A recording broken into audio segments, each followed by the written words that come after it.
Hi, everyone. Welcome to the first episode of Thick No More. I'm your host, Jay. This is episode 1, series 1. So I've created this podcast for anyone who's ever felt misunderstood, underestimated, labelled. When you're not, you just learn differently. Growing up in the 70s and 80s, I know how isolating and frustrating that can be. Thick No More is about breaking labels. We are going to share real stories, powerful tools, and change the way we think about learning and neurodiversity. Each week, I'm going to be joined by incredible guests, whether they're educators, tech leaders, people who've lived with the experience, or those making a difference and reshaping how we support learning every day. Today, I'm going to kick things off with a wonderful individual, a lady called Mary Wilcox. I know her very, very well. She's a former teacher. She's lived with dyslexia, and she's someone who now trains others to use assistive tech to unlock learning. Mary's been on every side of the learning journey, and I know you're going to love and take so much from her story today. Before we dive in, every episode, I'm going to ask a question. It's going to be the same question no matter who we get on this show. So the first question to you, Mary, is if you had a theme tune that played every time you walked into a room, what would it be? Well, it's an incredibly difficult question. There's millions of songs. I love music as well, so choosing one is tricky. But I've chosen Firework by Katy Perry, and it's because it is a song of hope and reassurance, which is what I need myself, not really for anyone else. I need that song to be around to reassure me and remind me that even when things look really bad and there's no hope and you're not going to be successful, you know that things do sort themselves out and things do work Yeah, themselves out. It's all be fine in the end. So that's why that song. good choice. Love that song. I'm going to be singing it all day. I don't quite know we're going to get through 30 minutes because I'm welling up already, but we'll give it a go. Okay, so look, we'll go back to the beginning. Um, Take us through school years. Tell me what it was like for you. Well, I'm an August baby, so I was like the youngest in the school year, and I loved school, loved learning. I still do, and that's part of the reason why I went into teaching because I had the love of learning and helping others learn.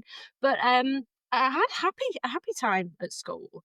Um, I I have mild dyslexia. I'm not severely dyslexic. There were challenges, but I always associated it with being a young child and left-handed, and I thought that was the reason why I was.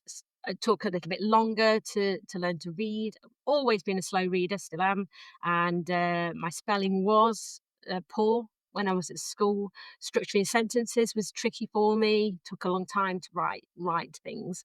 But I always thought that was because I was left-handed and young, not Yeah. anything to do with dyslexia. It's interesting because you often find children. I mean, I'm a July baby, but you find children that were born later in the summer as well. That was another thing. As I mentioned at the beginning of the introduction, labels is something I want to try and really dig into on these podcasts.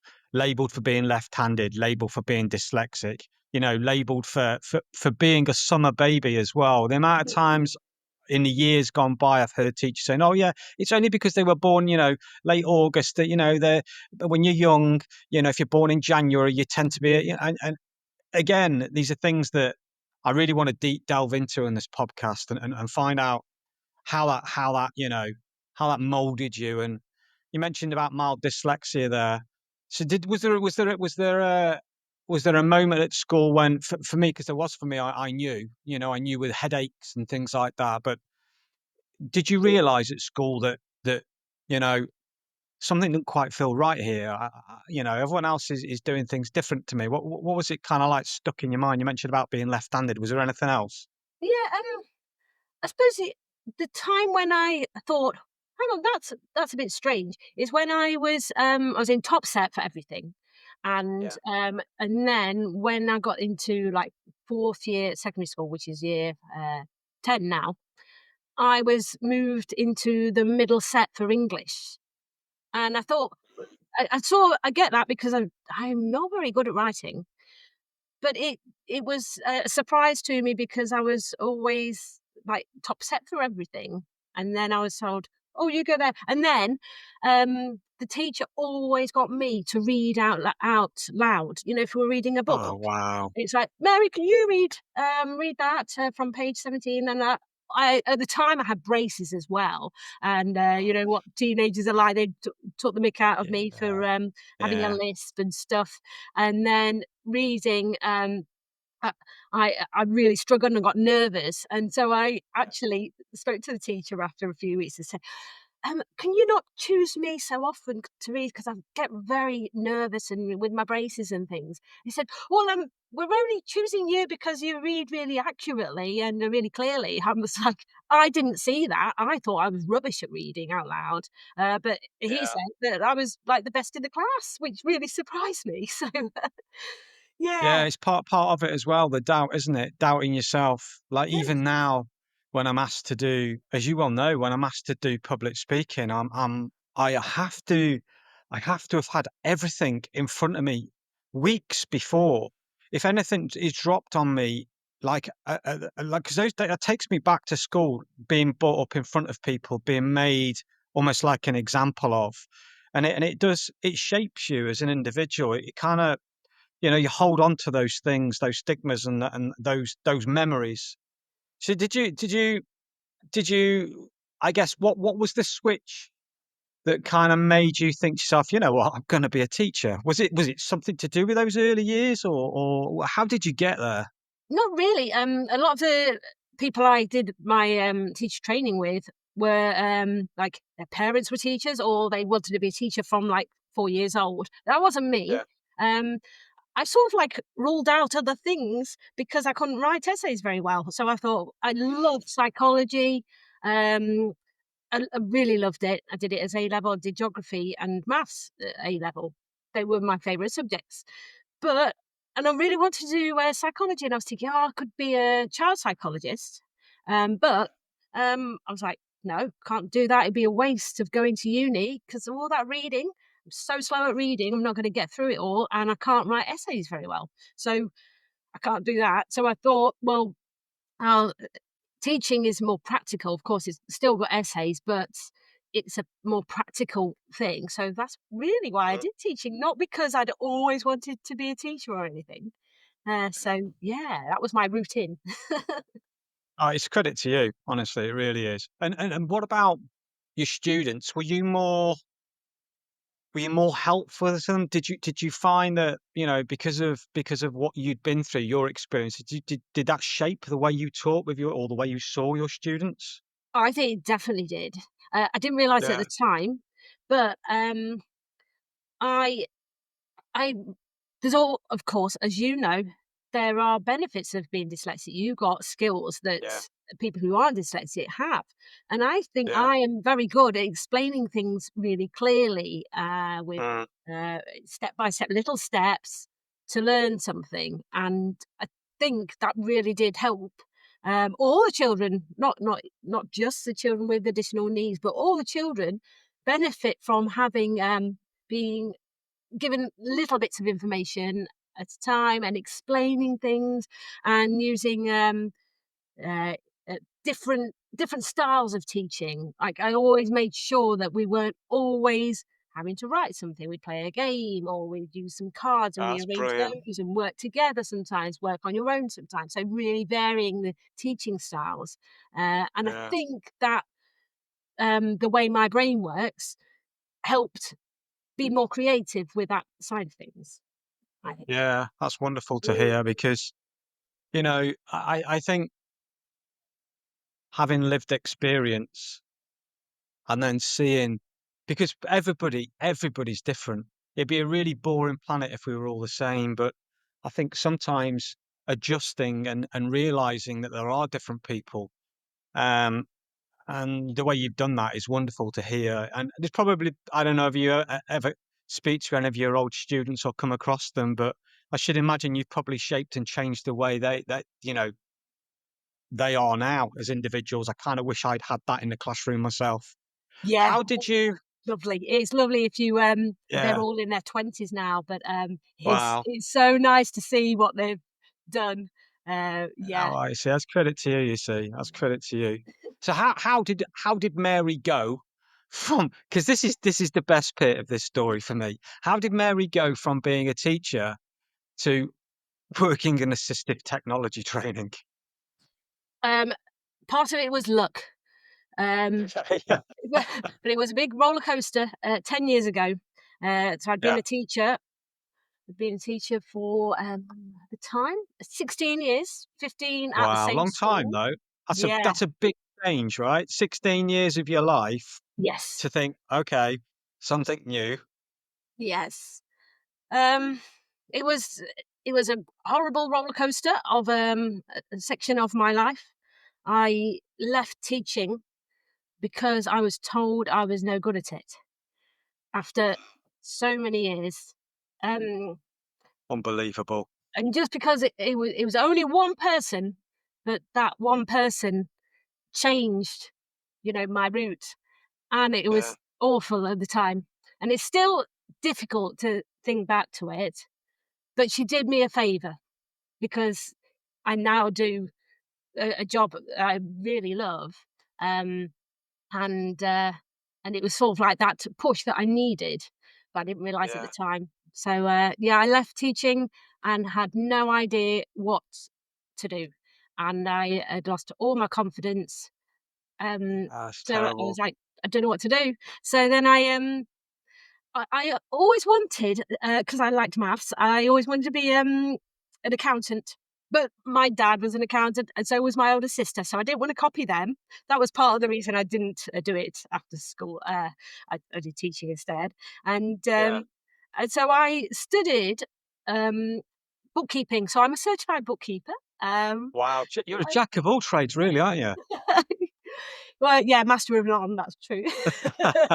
Um, and, so while I was studying, I did it online, I carried on, I did a little bit of supply teaching, and I did one-to-one tutoring, which was so rewarding, that was really lovely, Yeah. working with children and really boosting their confidence and independence, and then I ended up, getting a job doing bookkeeping, but for Claro Software, so, they were doing Ah, I assistive see. technology, and then, I was just doing that part-time, gradually did more hours, and then I gradually started demonstrating Claro Read rather than, doing the bookkeeping side of things, and, went to events, and then, I was there at Claro for 5 years and loved it. Loved everything about it. It was so nice and, so strange for me not being in a school because, of course, went from school as a child to school as a teacher, and then Yeah, I'm yeah, not yeah. in that world. But yeah, really loved it. And then I moved to Aventino 4 years ago. Oh, So that's amazing. So you yeah, really, I mean, similar to me in what happened to me. You almost really fell into it by mistake, but ended up loving what you do. yes, yes, it's so Do you, do important. you, do you go on? Sorry, say again. It's so important to love your job. Yeah, yeah, Yeah. it is. It is because I always say you spend 8, 9, 10 hours of the day doing what you do, and if you don't enjoy doing it, then it makes it very difficult. I mean, this is the best 7, 8 years of my life really have been helping people. I feel like I've come full circle, and hearing you say the things you say reminds me of that. Is there a piece of technology that you've come across over these years where Mary's gone, wow, this is pretty cool actually. This is a bit of a game changer. This changes everything. Um, that is quite a tricky question because everything was very gradual with the technology. Before I left teaching, I was teaching a class, but I was also in charge of I taught all IT throughout the primary school. I also did the Yeah, website, and I was an advisory teacher for the BBC, doing like metadata and stuff on their website. Did all of that, and so I was exposed to technology then, but not so much assistive tech really, more sort of curriculum-based content. Um, so everything was a bit gradual, but then, I've worked for 9 years with text to speech, and that is like, I think the wow technology, text to speech and speech to text, 'cause yeah, breaks down so many barriers and helps people work independently. And I think that is the biggest barrier. If you've got a Yeah, absolutely. disability, you don't want to rely on someone else to help you. You want to do it on your own. And Yeah, so no, totally. I think, yeah, I think it is a text to speech and speech to text, which is like sort of life changing for people. All right, well, let's see if we can point people in the right direction then. So let's go back to teachers. So the same as you, I speak to lots of teachers most days of the week, and they tend to be specialists who are already aware, like you and me, of assistive technology. But occasionally I come across teachers who feel a bit nervous about technology. What's the advice would you give them? Well, I think first is think about what technology is everybody using. You know, loads of people use Alexa or they speak in their car to get something done. There's lots of assistive tech out there that people aren't even aware of. Um, but then there's lots of organisations that provide free information. I'm the vice chair of the special interest group at BATA, British Assistive Technology Association. It's the Okay, educators' special interest group that I'm involved in. I do attend other areas, but they've developed the power of AT. It's called, and it's they've just made or making another video. There's an amazing video that explains all about assistive technology and how it helps in the classroom. So that's that's wonderful. worth investigating. BATA And are and doing and well. a teacher could get access to that. They can get access to the video. Yes, there are Right. some things that are limited. You have to be a member, but the videos are actually free to watch. So let's think about parents, which this is a difficult one. You know, I know times are changing and rules are changing, and we always feel sorry for the children, of course we do, but I think the people that also sometimes get forgotten about is the parents. So what about parents if they wanted to start if they have any worries or they wanted to start exploring assistive tools, where's good places for them to look? Well, it's sort of similar to teachers. Have a look at like this built-in assistive tech on your computers, on your phones, and things. But the parents, unfortunately, in this country, in the UK, they have to really fight for a dyslexia assessment. It's not Yeah. the teacher's fault. It's just the No. whole system. You know, I'm a real advocate for early diagnosis. All children need to be screened because then they can get the help they need. They don't have to struggle through school. I'm so frustrated Yeah. that they have to, and the parents have to be so proactive to get the diagnosis. But I think How long, Mary, sorry to interrupt you. So yeah, at the beginning, so how long does the process take for you mentioned the screening and everything. Are we talking weeks and months here before a child can potentially be diagnosed with ADHD or dyslexia? Is it a lengthy process? very, yeah, and so many barriers. Maybe teachers are not allowed. When I was a teacher, I was not allowed to suggest to the parent that I thought their child was dyslexic. I could say they had specific difficulties with, writing sentences, reading, or spelling, or something, but I couldn't actually say that I thought they were dyslexic because I'm not a medical professional, and I think No. it's still the same. So you have to get an educational psychologist, or the Senko has to contact somebody at, at the council um, to actually get things moving. And if that takes a very long time. So then some parents opt to pay for a private assessment, Okay. which costs a lot of money. But sometimes, if you want something doing, that's what you have to do. You know, you have to pay, which is very sad Yeah. because Yeah. that's Very. like some parents can't pay, and then that's disadvantaging those children, which is not fair. So Yeah. yeah, it is a battle. Um, there's social media is great. I think if you search for things on YouTube, you'll find find things on Facebook. There's support groups for Yeah. dyslexia. And there's lots of charities all around the country that can help.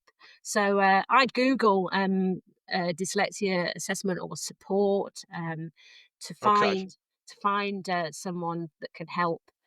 Uh, yeah, That's and really it is interesting. And it wonderful. is, you're right what you say. It is super sad because I think, I think over the last few years, I've started to think potentially that it's maybe not going to be, my children's generation. There is already, like you mentioned, children which just because their parents can't afford those screening tests, they kind of get left in that horrible word to use pile of children which are waiting. But Mm, then I think where it's really going to hit us hard is maybe our children's children, unless something is radically done to change the way we think, the way we again I use the word labels, the way we look after these children. Otherwise, in years to come, we are going to have a society of children in schools, which we all say we all let our children do, and if you don't, then that's credit to you. But every child these days either has an iPad or a telephone. You know, unfortunately, they'll sit there for hours and hours looking at a screen. And there needs to be a way to start to engage and get them back into books and reading, and then it becomes more identified very quickly if you're struggling to read, rather than scrolling through social media and listening to someone talk. You mentioned speech to text, text to speech. It's all over social media. I really fear that in years to come we're going to have a group of children that are almost forgotten about. God forbid. mm. Yeah, and it is. Um, Even if you're dyslexic, it's so important to be exposed to text and to books and for a love of stories, because you learn so much from them, even if in the future you're not actually going to be reading each individual word. Be Yeah. being seeing text is so important. And Yeah. my spelling and grammar is um is pretty good now, but that's Yeah. because I taught phonics and spelling and grammar for so many years, and I practiced it over and over again. Um, Yeah. it was when I left school, I was very poor, so yeah, it is much harder for a dyslexic person to learn Yeah. to read and to be able to spell and use grammar, punctuation correctly. It's going to take more effort, but I don't think well, you've got the assistive technology to help, but they have to work together. I think that's so important. Totally. And Yeah. do you think maybe as well that we need to tighten up the teacher and not so much student, teacher and parent relationship to engage when a child is given assistive technology? I mean, I use it every day, right? I mean, the Yeah. same as you, it's helped me. I still use sanity checks for my spelling and everything.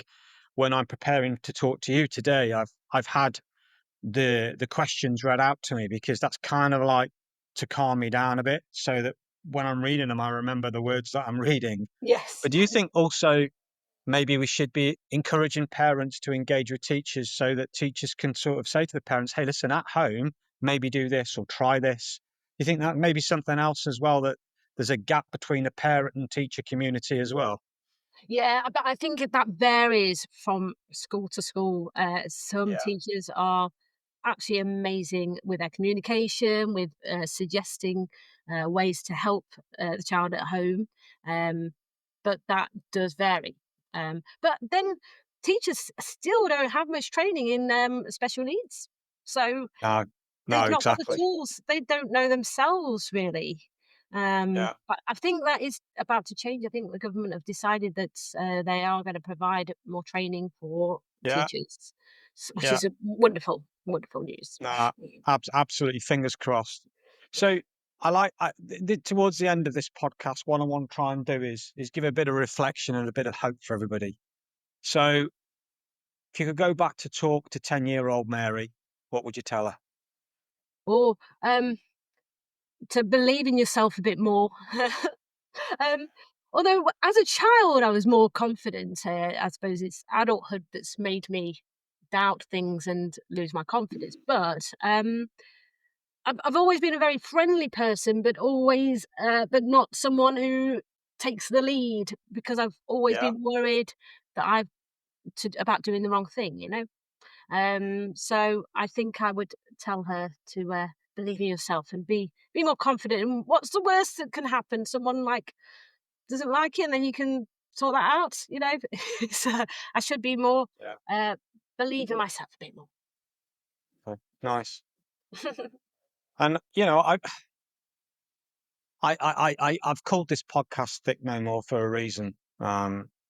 But I guess my question to you would be the phrase "thick no more." What does it mean to you personally? Or it annoys me. um, Yeah. I get yeah. When you judge people by what they can and can't do, and some people who are not aware of what dyslexia is, um, they're living in with the dinosaurs. Yeah. Their perception, that just because someone can't read, it doesn't mean they've not got any other talents. I used to play.